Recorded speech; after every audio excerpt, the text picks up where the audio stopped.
اور یہ عورت پہلے انہیں محبت کا جال دیتی ہے اور جال کے بعد شراب پینے پر مجبور کر دیتی ہے۔ یہ دو فرشتے شراب پی لیتے ہیں، شراب پینے کے بعد اس عورت کے ساتھ زنا کرتے ہیں، اور زنا کرنے کے بعد جب انہیں احساس ہوتا ہے کہ اتنا بڑا انہوں نے گناہ کر دیا ہے، اور اتفاق سے اس گناہ کا ایک عینی شاہد بھی موجود ہے، وہ اس عینی شاہد کا قتل کر دیتے ہیں۔ زہرہ جو اپنے حسن کے جال میں انہیں پھنساتی ہے، وہ چاہتی یہ ہے کہ یہ دونوں اس کے کہنے پر شرک کریں۔ جب وہ یہ کہتی ہے کہ میرے کہنے پر تم نے شراب بھی پی لی، زنا بھی کر لیا، قتل بھی کر لیا، اب لازم ہے کہ تم میرے بتائے ہوئے خداؤں کو سجدہ کرو، میرے بتائے ہوئے بتوں کو سجدہ کرو، جس پر ہاروت اور ماروت کو انتہائی افسوس ہوتا ہے کہ انہوں نے کتنا بڑا گناہ کر دیا۔ وہ اللہ سبحانہ و تعالیٰ سے معافی کی درخواست کرتے ہیں، اور اللہ سبحانہ و تعالیٰ انہیں دو رستے دیتا ہے۔ پہلا رستہ یہ دیتا ہے کہ وہ اس دنیا میں سزا کے لیے تیار ہو جائیں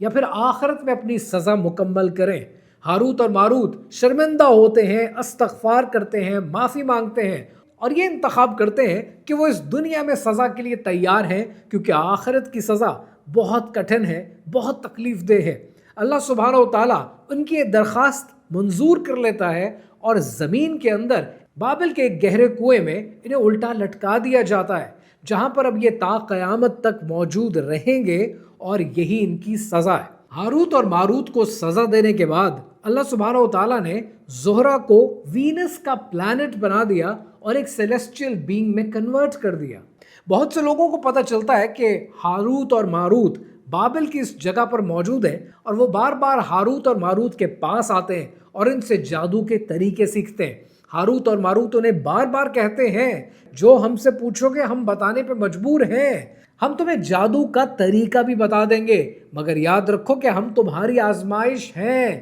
اور تم کفر کبھی مت کرنا۔ لیکن لوگ بار بار ان سے رابطہ کرتے ہیں، ملاقات کرتے ہیں، جادو سیکھتے ہیں، اور وہ لوگ پھر اس جادو سے دنیا میں فساد مچاتے ہیں۔ اب یہ واقعہ آپ کو کسی اسلامک ایسکیٹالوجی میں نہیں ملے گا، یہ واقعہ آپ کو قرآن و حدیث سے نہیں ملے گا۔ آپ علماء کو، اسکالرز کو پڑھ لیں، یہ واقعہ آپ کو وہاں نہیں ملے گا۔ یہ واقعہ آپ کو صرف یوٹیوب پہ ملے گا، یہ واقعہ آپ کو ریلز میں ملے گا، اور یہ واقعہ آپ کو ہر اس لٹریچر میں ملے گا جس کا تعلق اسلام سے نہیں ہے۔ اور اس کی وجہ یہ ہے کیونکہ یہ واقعہ اسرائیلیات سے ہے، جو جوڈائزم کے کانسیپٹس کو ایکسپلین کرتا ہے۔ اسلام کا ویو پوائنٹ اس سب کے بارے میں بہت مختلف ہے، لیکن ہم فیتھ سے زیادہ اپنے موبائل کی فیڈ پر یقین رکھتے ہیں، اس لیے آج ہمارے کانسیپٹس کلیئر نہیں ہو پاتے۔ سب سے پہلے یہ بات اپنے ذہنوں میں کلیئر کر لیں کہ جب آپ ایمان لاتے ہیں تو اللہ سبحانہ و تعالیٰ پر، اس کے رسول صلی اللہ علیہ وآلہ وسلم پر، آسمانی کتابوں پر، آپ فرشتوں پر بھی ایمان لاتے ہیں، اور آپ کا ایمان یہ کہتا ہے کہ فرشتے ڈیوائن ول کے علاوہ کچھ نہیں کرتے، نہ کچھ کر سکتے ہیں، یعنی جو انہیں حکم دیا جاتا ہے وہ اس حکم کو مکمل کرتے ہیں۔ تو فرشتوں کا زمین پر آنے کے بعد گناہ کرنا یہ بالکل عجیب و غریب سی باتیں، اور ان باتوں کا ذکر آپ کو اسرائیلیات میں ملتا ہے، جہاں پر آپ کو جوڈو کرسچن نیریٹیوز ملتے ہیں۔ اس کے علاوہ کچھ لوگوں کا یہ ماننا ہے کہ یہ جو کہانی اور داستان ہے، یہ داستان زوہراسٹرین سے آئی ہے، اور یہ امیشا سپینٹا کی ایک کہانی ہے، اور یہ کہانی پرشیا سے نکلنے کے بعد عرف عام، زبان زد عام ہو گئی اور ہر طرف پھیلنی شروع ہو گئی۔ ابن کثیر کے مطابق ایک یہودی نے اسلام قبول کیا، اور ان کا نام ہے کعب الاحبار، اور کعب الاحبار نے بہت سی کہانیوں کو، روایت کو بیان کرنا شروع کیا، اور وہاں سے یہ مین سٹریم ہونا شروع ہو گئی کہ زہرہ کے ساتھ کیا ہوا، اور زہرہ وینس میں کنورٹ ہو گئی، اور یہ سب کہانی ہے۔ اس کہانی کا اسلامک ایسکیٹالوجی کے ساتھ کوئی تعلق نہیں ہے۔ اگر آپ وہ ایک پرٹیکولر ذکر جو اللہ سبحانہ و تعالیٰ نے قرآن مجید میں کیا ہے ہاروت اور ماروت کا، اگر اس کو پڑھنے کی کوشش کریں تو آپ کو یہ سمجھ میں آتا ہے کہ جب اہل یہود نے حضرت سلیمان علیہ السلام پر الزام لگانے کی کوشش کی تو اس بارے میں اللہ سبحانہ و تعالیٰ نے قرآن مجید میں ارشاد فرمایا، اور وہ اس چیز کی پیروی کرتے ہیں جو شیطان سلیمان کی سلطنت پر پڑھتے تھے، اور سلیمان نے کفر نہیں کیا تھا، لیکن شیطانوں نے کفر کیا اور لوگوں کو جادو سکھاتے تھے، اور جو بابل میں دو فرشتوں ہاروت اور ماروت پر نازل ہوا تھا. وہ دونوں کسی کو نہیں سکھاتے تھے جب تک یہ نہ کہہ لیتے کہ ہم تو ایک آزمائش ہیں, تو کفر نہ کر. اور وہ ان سے وہ چیز سیکھتے تھے جس سے میاں بیوی میں جدائی ڈال دیتے تھے, اور وہ اللہ کے حکم کے بغیر کسی کو ضرر نہیں پہنچا سکتے تھے. اور وہ ایسی چیز سیکھتے تھے جو ان کو ضرر پہنچاتی تھی اور نفع نہ پہنچاتی, اور یقیناً جانتے تھے کہ جو اسے خریدے گا اس کا آخرت میں کوئی حصہ نہیں ہے, اور بری تھی وہ چیز جس کے عوض انہوں نے اپنے آپ کو بیچا, کاش وہ جانتے. اب اگر اس کے آپ میجر پوائنٹرز اٹھائیں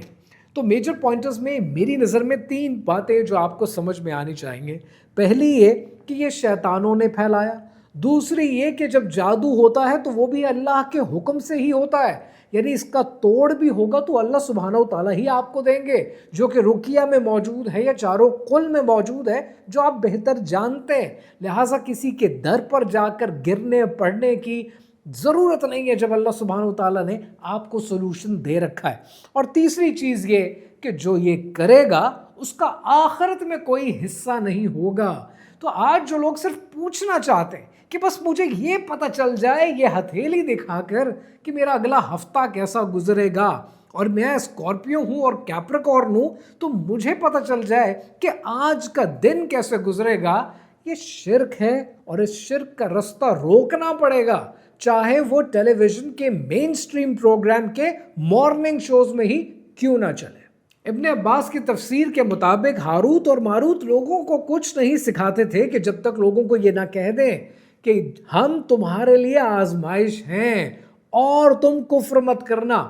تفسیر ابن کثیر کے مطابق جو زہرہ کی کہانی ہے اور جو وینس میں کنورژن ہے یہ ایک فیبریکیشن ہے, اس کا حقیقت سے کوئی تعلق نہیں. امام غزالی نے ہاروت اور ماروت کا کلیئرلی ذکر تو نہیں کیا, لیکن یہ ضرور کہا ہے کہ یہ جو جادو ہے یہ ایک سائنس کی طرح نیچرل پراپرٹیز اور جن کی بیسس پہ چلتا ہے. سو جو اس رستے پہ چلتا ہے وہ بھٹکائے ہوئے رستے پہ چلتا ہے, وہ آخرت ضائع کرنے والے اپنے رستے پہ چلتا ہے, اور وہ اسپرچولی مردہ ہونے کے رستے پہ چلتا ہے. لیکن ان سب باتوں کے بعد آپ کو ہاروت اور ماروت تو سمجھ میں آ گئے, لیکن ایک سوال ابھی بھی اپنی جگہ قائم ہے, اور وہ سوال یہ ہے کہ اگر ہاروت اور ماروت نے لوگوں کو بابل کے اندر لوگوں کے کہنے پہ اور منع کر دینے کے باوجود چند جادو سکھا بھی دیے کہ جس سے میاں اور بیوی میں علیحدگی ہو سکتی ہے, تو اس کے بعد پھر یہ سارا جادو فرعون تک کیسے پہنچا اتنے سالوں کے بعد, اور فرعون نے اس جادو سے کیا کرنے کی کوشش کی, یہ جاننا ضروری ہے, اور یہ کہانی ابھی باقی ہے.